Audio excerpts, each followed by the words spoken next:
I first joined the Post, I created the R&D group. It was really focused on like, how can we think about innovation? How can we think about new products as it relates to our newsroom and as it relates to our business? We found so much success in that sort of setup as a pocket of our business that we created the commercial group to effectively take that ethos across the entire company. So not just thinking about R&D in a more siloed environment, which is oftentimes how it's set up at many companies, but how does this group reach across all of our businesses, all of our disciplines? So we think about how we could evolve our subscription business, how we could evolve our advertising business, how we could build better and new tooling as it relates to our newsroom. But we're also set up in a way that allows us to identify trends and opportunities that may transcend the Post and build new businesses out of them. So we're about 100 plus people with various disciplines. So AI, data science, emerging engineering is within this group. We have the R&D team. We have our programmatic business and our business intelligence that reaches across the group.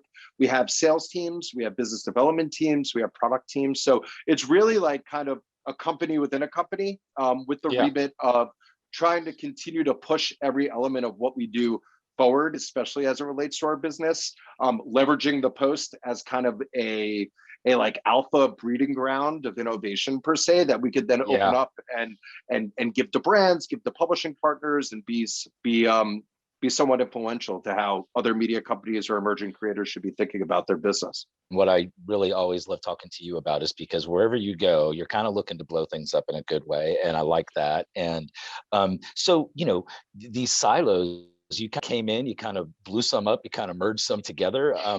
I guess talk to me. Obviously, you felt empowered to do that, and that's the first step, and that's great. But how did you do that? Like, people, I'm sure there are lots of people listening right now that are in organizations that say, I need to blow this up. I need to get these people together. I need to break down these silos. How did you do that there? Yeah, so there's like a couple, I guess, ways to think about how it was possible. The first is that, my first time around, just speaking personally, we built the Red Group. We were focused on R&D, and we were influencing a lot of different areas. And I did want to do more. And I felt somewhat not like constrained or restricted, but it wasn't easy. It wasn't really easy to like be able to break through certain things. Of course, like any traditional media company, there's business leads on a lot of different areas, there's leadership, and many media companies, especially legacy media companies, operate by consensus. So when you talk about like beautifully blowing things up, it's really hard to blow things up when you're asking for permission to blow things up. Usually people don't want that, right? So right. I found that the first go around, what was really kind of liberating in that ability to really think about breaking down silos is really try to identify something that you yourself can control, which sounds really hard, but it's really not, right? There are a lot of opportunities in larger organizations. There's a lot of people that much prefer to stay in their lane, don't want to pick things up. And if you have the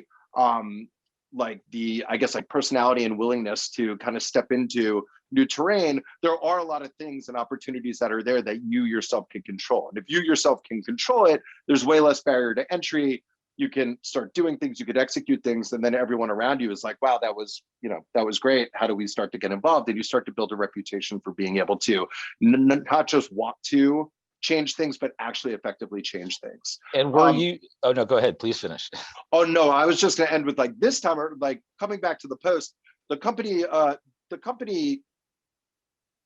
they didn't make a decision, but they did identify the fact that this was important, right? They did say that, and I think if you look at the Post among, the media companies over the past decade, arguably like probably the most transformational, maybe the most successful of a turnaround. I mean, I remember when I was at the Huffington Post in 2010, I didn't even look at the Washington Post as a competitor. I felt like that was way long gone. And now it's amazing how, the traditional legacy media companies that have built reputation and have kind of weathered through the digital change are now the ones on top.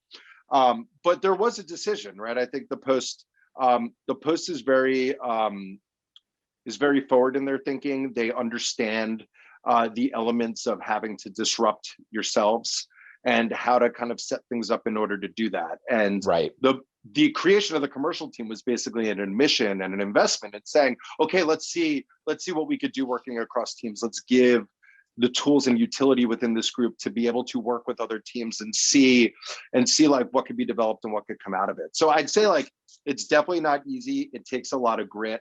It even takes a lot of like letdown, frustration. But the biggest thing is kind of like, what can you own and control and prove? Because once you can do that, then the company looks at you as the person, or your team as the team that can actually do those things across other things that people want you to blow things up. It's like, I love the way that you said that beautifully, blow things up. It's like, it sounds so aggressive, but there is a moment where people are like, we really need to just break it down and start over. And you have to take advantage of those moments. So I'd say like, first and foremost, having an owner that is, arguably the greatest technologist, and businessman, woman, is pressure to kind of prove the purchase right. So what I'd say is like, for me, I joined after Jeff bought the company because I was attracted to that. I was attracted to this idea that the modern media companies at that time that were most interesting were very technical first.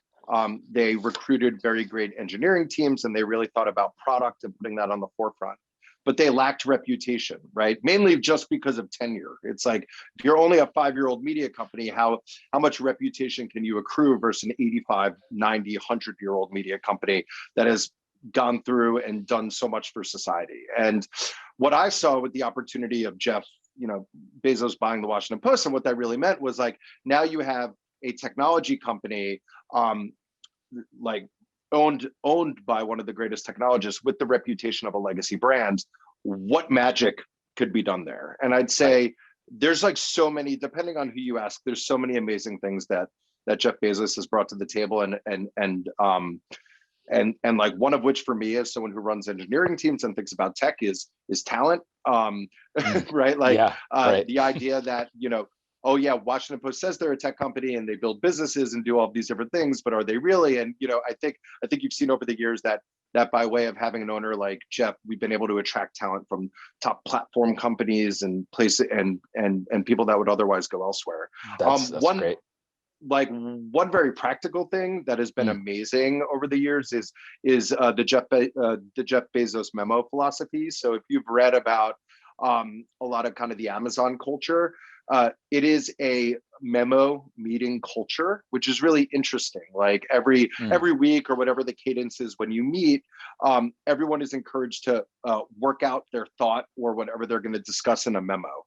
And you basically create that memo, it's sent prior, and then within the meeting, you actually spend the first however much time, 10 minutes, 15 minutes, 20 minutes in silence reading the memos. And afterwards, you then ask questions. It's open for discussion. Maybe there is no discussion, but it's a really efficient way to really think about bringing people together and sharing information. But even more so, what I found from a product and innovation level is that when you sit down and have to work through your ideas and think about how to remove hyperbole, right? And just be like straight to the point about what you're looking to do, you really start to work out, like, is this valuable? You answer questions before they come up, and you flesh things out in a way deeper and more detailed way than you ever would have if you just plan on going and having a discussion. So Jeff's brought that to the company. There's all of the tech setup. I mean, we have two very large technology businesses now outside of the Washington Post that, it would be crazy to think that we would have been able to do that without, someone like him. So are you being required in your work to think even about things like Clubhouse? What does this mean for us? What, obviously there's all kinds of other things that are happening in social that are totally new, out of left field things. Talk about where the edges are. Yeah.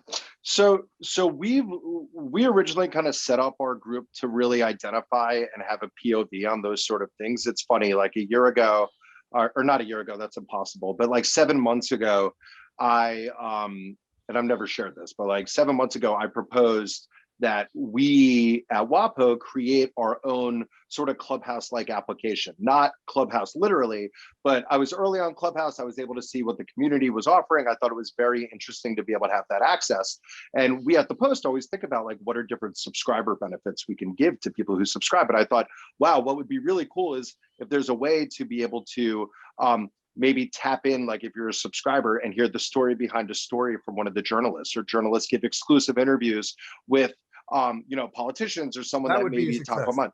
Exactly. So like we at that time, we just had a lot of different priorities, so we didn't move forward with it. But I would say my focus is definitely to understand trends. Like there's a lot of stuff that I focus on in the creator economy right now. And I'm looking at companies like Stir, and I look at what's happening with Substack, and I say, well, are these areas where we as the Washington Post brand could start to inject ourselves? Is it an opportunity for us within the Arc Zeus ecosystem to start to create a competitive product or a companion product to these things? Or is it something completely new, right? And I think like all of those things, for me at least, I see a ton of opportunity in identifying what's happening, especially like in the broader industry landscape, and trying to figure out how we bring it back, and if anything, have a POV as to what that could mean. So look, Jarrod, we're going to wrap it here. And again, as I've been saying to everybody, and certainly we've had some good conversations on stage before, and I look forward to seeing you in person. We all get together and have one of these chats and have a drink. But continued success over there. Keep blowing things up. Everything is going well, and we'll talk soon. Yeah, thank you so much, and thanks for having me. It was a blast.